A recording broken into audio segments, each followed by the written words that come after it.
قرض۔ رحمان جب دفتر سے گھر آیا تو 12 آنکھیں اس پر جم گئیں۔ پھر ان آنکھوں میں سے ننھی منھی لال لال زبانیں نکل آئیں اور انہوں نے شور مچا دیا، کہاں ہے کہاں ہے کہاں ہے؟ ہے بھائی، رحمان نے بے بسی سے مسکرا کر کہا، لے آیا ہوں۔ اس نے جیب میں سے 1 روپیہ نکال کر بیوی کو تھما دیا۔ پانچوں بچوں کے جیسے بٹن دب گئے اور وہ اچھل کر اپنی ماں کے پاس آ گرے۔ امی امی، انہوں نے فرمائشیں شروع کر دیں۔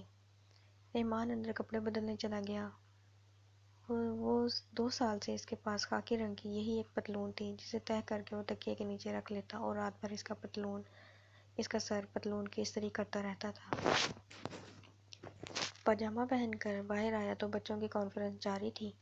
وہ اس کانفرنس میں شامل ہونے کے لیے چارپائی پر بیٹھ گیا اور بولا، وہی اپنا شاکر آج بھی کام آیا، اپنے گھر کے لیے کہیں سے 2 روپے مانگ لایا تھا۔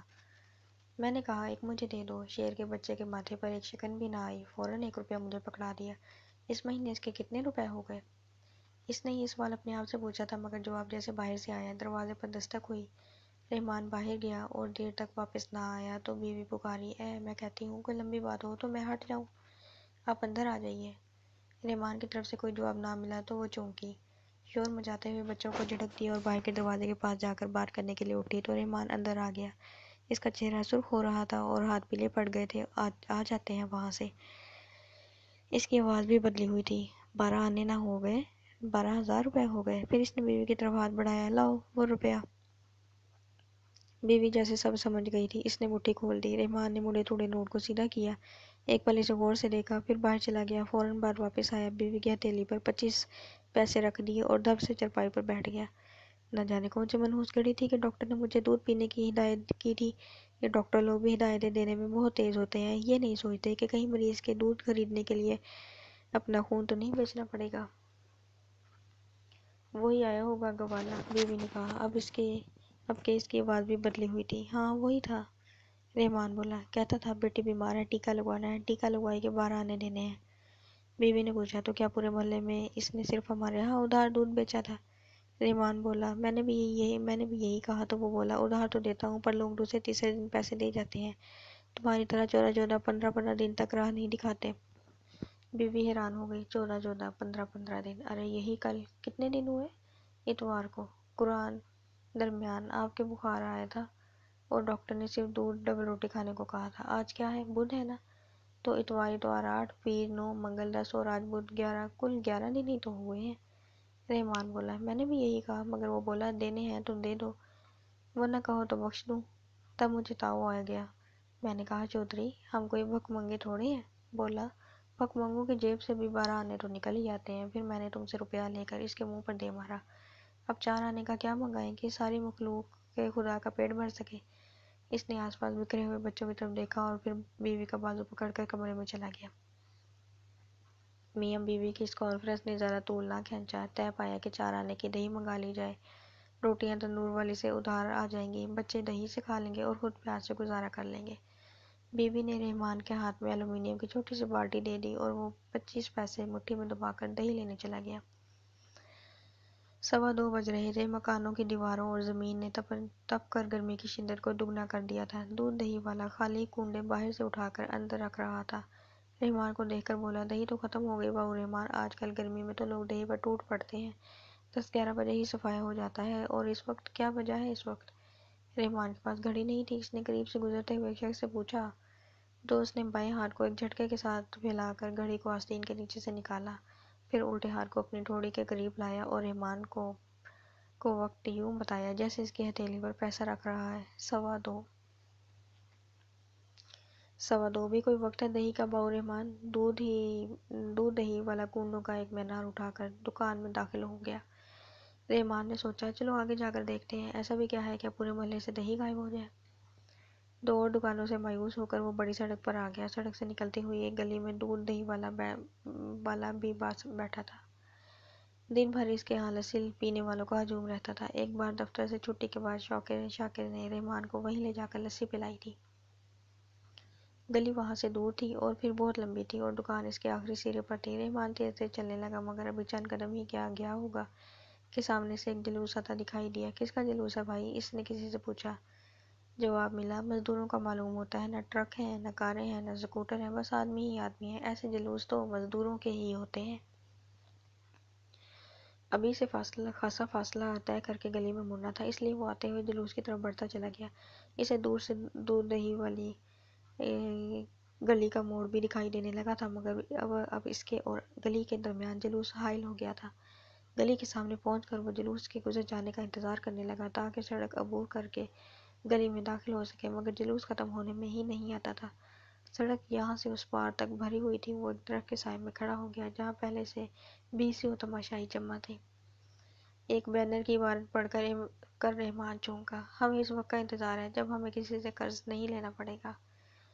بالٹی میں سے پیسے نکال کر اس نے جیب میں رکھ لیے اور آگے بڑھ کر جلوس کے ساتھ چلنے والے ایک نوجوان سے پوچھا، کیوں بھائی یہ جلوس؟